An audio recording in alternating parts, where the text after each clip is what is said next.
Hello बच्चों, कैसे हो आप सभी? मैं एक बार फिर आ गई हूँ आपके लिए एक नई वीडियो के साथ।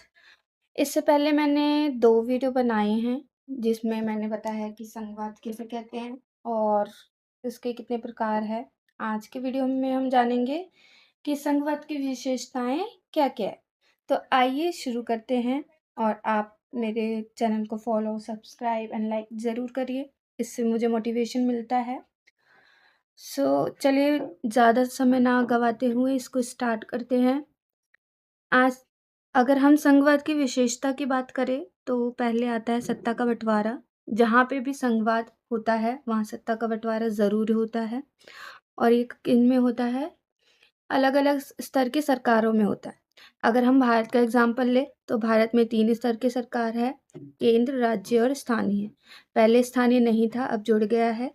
तो इन तीनों में सत्ता का बँटवारा हुआ है। दूसरा पॉइंट देखें तो वो है स्वतंत्र रूप से कार्य। अब जिन जो केंद्र सरकार है और राज्य सरकार है, इनमें जो भी कार्य बाँटा गया है, वह अपने-अपने कार्य क्षेत्र में स्वतंत्र रूप से कार्य करती हैं और अगर केंद्र सरकार कोई कार्य कर रही है, तो उसमें राज्य सरकार हस्तक्षेप नहीं कर सकता और राज्य सरकार अपने क्षेत्र में कार्य कर रही है, तो उसमें केंद्र सरकार हस्तक्षेप नहीं कर सकता। तीसरा पॉइंट हमारा ये है कि 2 या 2 से अधिक स्तर की सरकार, जहाँ पे भी संघवाद होगा वहाँ 2 या 2 से अधिक स्तर की सरकार होगी, जैसे कि भारत में है। एक ही नागरिक समूह पर शासन। अब इस लाइन से क्या मतलब है? तो आइए समझते हैं। जैसे हमारा देश है भारत। भारत में 2 स्तर की सरकार है, मोटा-मोटा देखें तो 2 स्तर की सरकार है, केंद्र स्तर और राज्य स्तर। अगर केंद्र कोई कानून लाता है तो पूरे भारत को मानना पड़ेगा और राज्य कोई कानून लाता है तो उस राज्य की जनता को मानना पड़ेगा, परंतु वो है भारत का ही हिस्सा। तो कोई भी कानून लाए, चाहे केंद्र चाहे राज्य, वो भारत की जनता पर को उसको मानना पड़ता है। तो शासन किस पे होता है? भारत की जनता पे ही होता है। संविधान संशोधन। संविधान संशोधन एक बहुत ही इम्पोर्टेंट काम है, अगर हम देखें तो। और इसे कौन करता है? इसे केंद्र सरकार अकेले नहीं कर सकती और ना ही राज्य सरकार अकेले कर सकती है। इन दोनों की सहमति ज़रूरी है। इन दोनों की सहमति ज़रूरी है।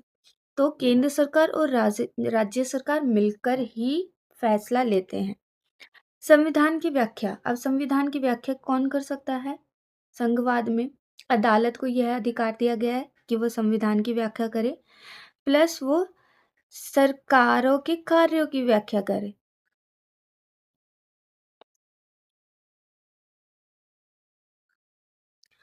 और अदालत से हमारा क्या मतलब है? सर्वोच्च न्यायालय। आइए एक बार और स्टार्टिंग से देख लेते हैं। संघवाद की विशेषताएं।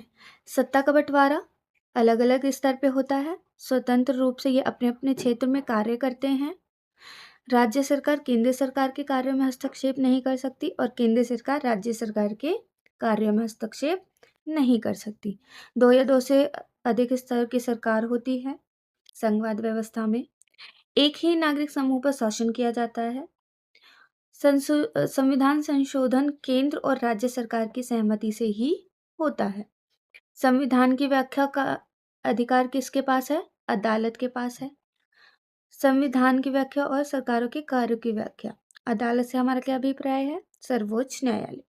आशा है कि आज का विषय आपको समझ में आया होगा और आपको मज़ा आ रहा होगा इसको पढ़ने में। इसी तरीके से मैं आगे वीडियो लाती रहूँगी। आप मेरे वीडियो को सपोर्ट करें। जब तक के लिए सभी बच्चों पढ़ते रहो, बढ़ते रहो। मिलते हैं अगले वीडियो में।